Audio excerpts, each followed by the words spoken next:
Hello everybody, Hellcrux here, and welcome to another Mercenary Thoughts from the Inner Sphere, episode 364. And today we're going to be talking about, well, we're moved back into the 3060 book again, since we finished out the 3058 book. Alright, so we're going to be talking about the Epona. It's the Clan Hellhorse 50-ton hovercraft.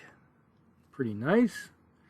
It is a 914 moving hovercraft, so it gets across the board pretty quickly. Since it's called a pursuit tank, yes, it does have the firepower of a good tank. Because it comes with 17 tons of pod space. Yes, it's an Omni hovercraft from Hellhorse, who say, hey, if you're not using vehicles, you're doing it wrong. Alright, so with the 17 tons of pod space, 10 of it's in the turret, so yeah, it can throw some good equipment up there, and then the rest of it goes elsewhere on the vehicle. But yeah, pretty nice with 17 tons. It comes with, since it has a fusion engine, it comes with 10 heat sinks, so obviously you're going to be throwing some energy weapons on board this thing just to make it nice and happy. And it does come with 5 tons of ferrofibrous armor for, 96 points of armor. So it's fairly well protected.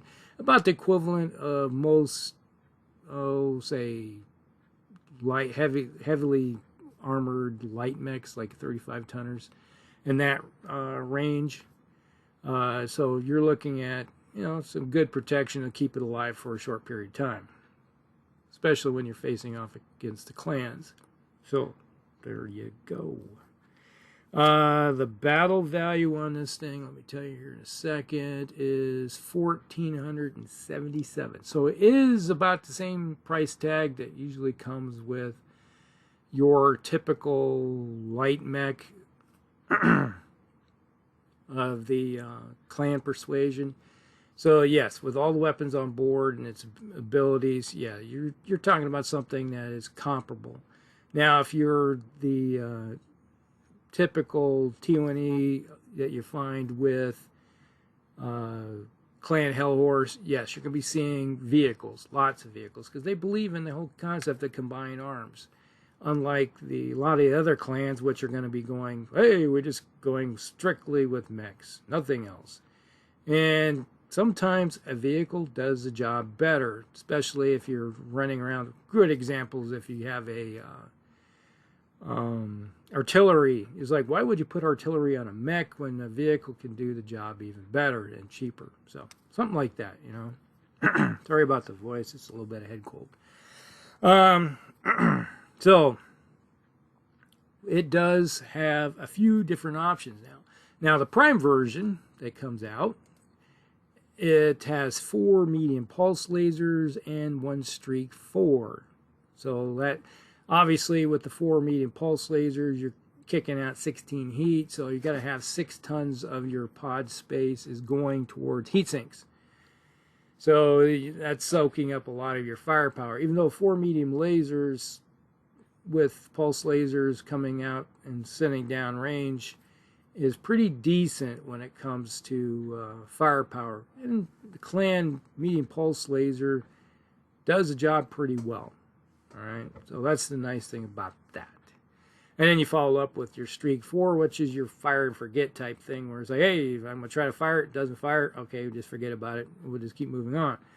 That type of thing. So if you do get a lock on, then if there's any holes any place from, say, you're working in conjunction of, say, 3 to 5 of these guys running around the battlefield, is a point.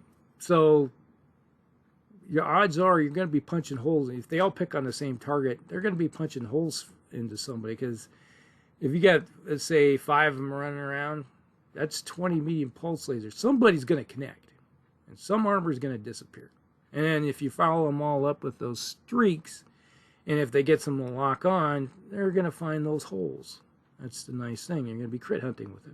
So, nice thing. Hey, 2 thumbs up. Like it. Now, pretty much when you got something that's a 914, it will be able to get down the field pretty quickly. So if you are a opponent of this, it's like you're going to have to be watching your 6, because these things will get in behind you just like any other light mech. They are a threat to get across the board and get into your 6, or start focusing on the peripheral style of mechs that you may have. Because if you got a let's say clan recon mech that's, hey, you're moving pretty fast, you got some odds, but you know, if they're all got all those pulse lasers, something will get through and start punching holes. And if you're a light clan mech, 3 to 5 of these guys will do a heck of a number on you. And it's like all it takes is a handful of, you know, it's like if half of those connect with those pulse lasers, you don't have much armor left. And if a couple of those streaks do lock onto you, you're probably going to be laying on the ground wondering why. It's like, what my life decisions, why did I go against, oh, they're just vehicles. Well, they just taught you a lesson. So yeah, that's the one nice thing about these guys. I like them. All right, even though they're throwing a lot of their potential into heat sinks, but the ability to hit targets is a good thing.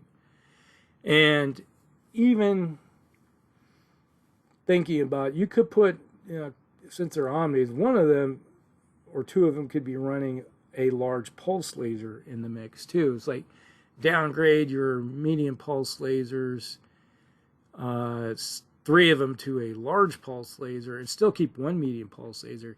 Yeah, your amount of firepower that you have is decreased, but you do have a better hole puncher with a 10-point shot that goes out a little farther than your medium pulse lasers. So there's something to think about, because it's an Omni. You know, you can do that. You can configure it how you want. These are, it's like the like configuration A, B, C, D. You know, those are just common things. It doesn't mean the commander, you can't look at it and go, I'm just going to go this route. This is how I'm going to work it to do my best ability. Heck, you could even go with 1 large pulse laser and then take that extra ton that you 2 tons that you saved, and yeah, something like that, and then turn around all the tonnage that you have and then put it into more streaks. Yeah, let that sink in. Lots of streaks slamming into you. So that'd be one way I'd go with it. Just saying. Now, there's a couple other versions. There's the configuration A. All right, this one is pretty popular. It has a pair of LRM-20s with 4 tons of ammunition, so 2 tons of ammo, so you can go 12 turns with this, with 2 LRM-20s, 12 turns of operation with them. And then it also mounts a pair of ER medium lasers and does have tag for your artillery. So it goes back to, heck, since this is an Omni, you could almost throw artillery on it. Yeah. This comes in at 1976, so that's a bit expensive when it comes spendy. But you're looking at a fairly decent, annoying fire support mech that can sit behind terrain and fire away. And then if it comes out and about, it still has some medium lasers on the front slope there that, you know, you got to point and shoot with those things. But it's a kind of a mid to later game type of thing, where you can sit there in the beginning of the game raining down fire with your LRM-20s. We're probably working in conjunction with the Prime version configuration, and then mid-game comes out and then they come roaring out, and then, or if you got artillery, maybe working one of these or 2 of these into the works, and then they're dropping using the tag system to also cause lots of havoc, because the tag is during the movement phase. So yeah, works pretty decent. Not bad at all. A little spendy, but works good. Okay. Then we got configuration B. Now this is an interesting one. This one carries an Ultra 10.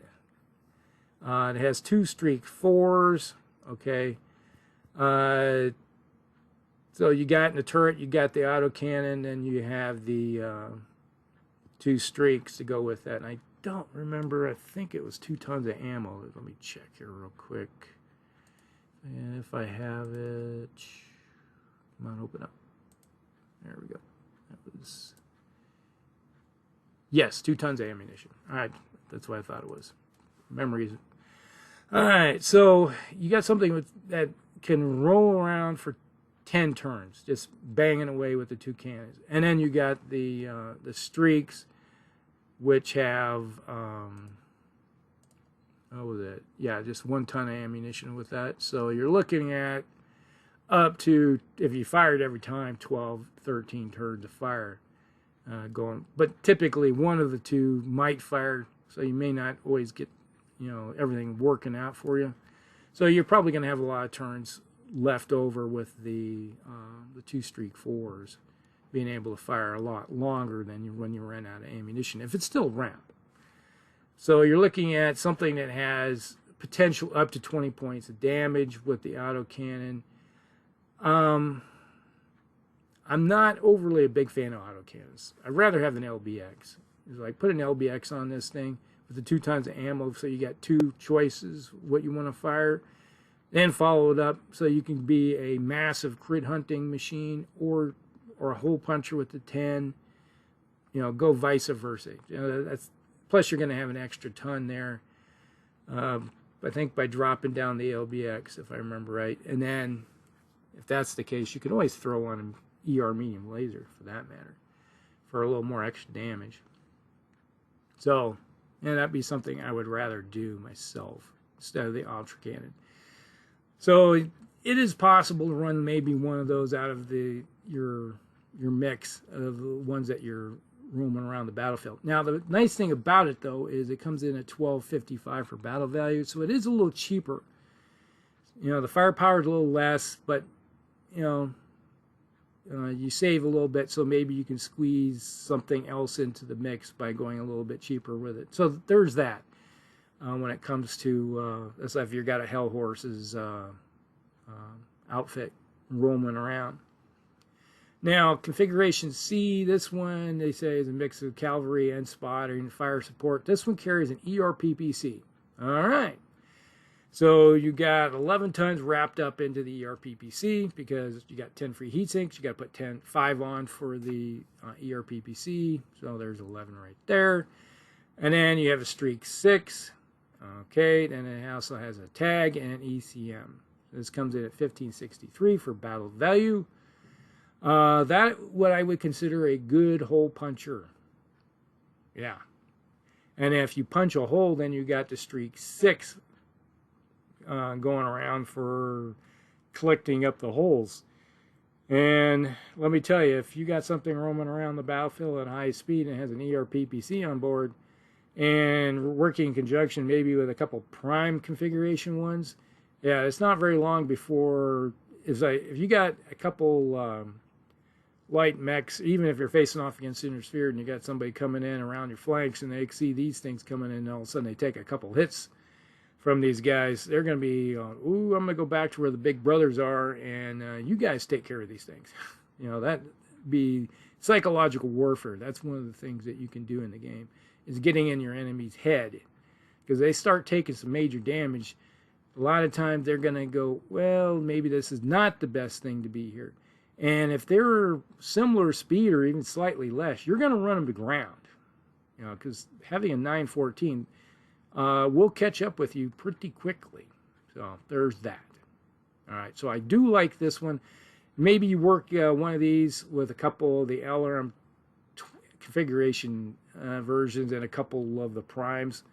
Would be a nice little combination, because you get the ECM bubble going around them too with this version. All right, protecting you from like Artemis problems, or even if you're facing off against Inner Sphere with, let's say they got a C3 network, if you're facing the Gulf of Korea, and they're running rocking the old C3 network, these guys can get in back there, find the master, shut it down, and then blow it to pieces.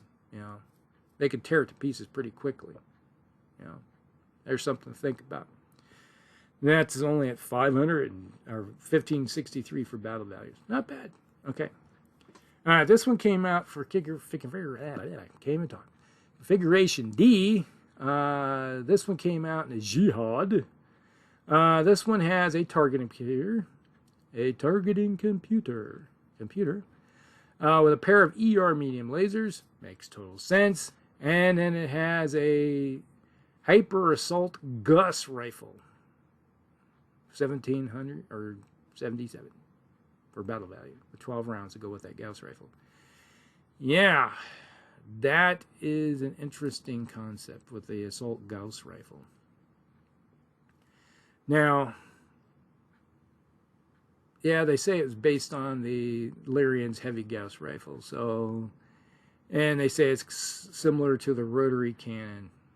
It's kind of interesting. Where is it? It's in Tech Manual, page 290. So if you want to look it up, if you've never run one.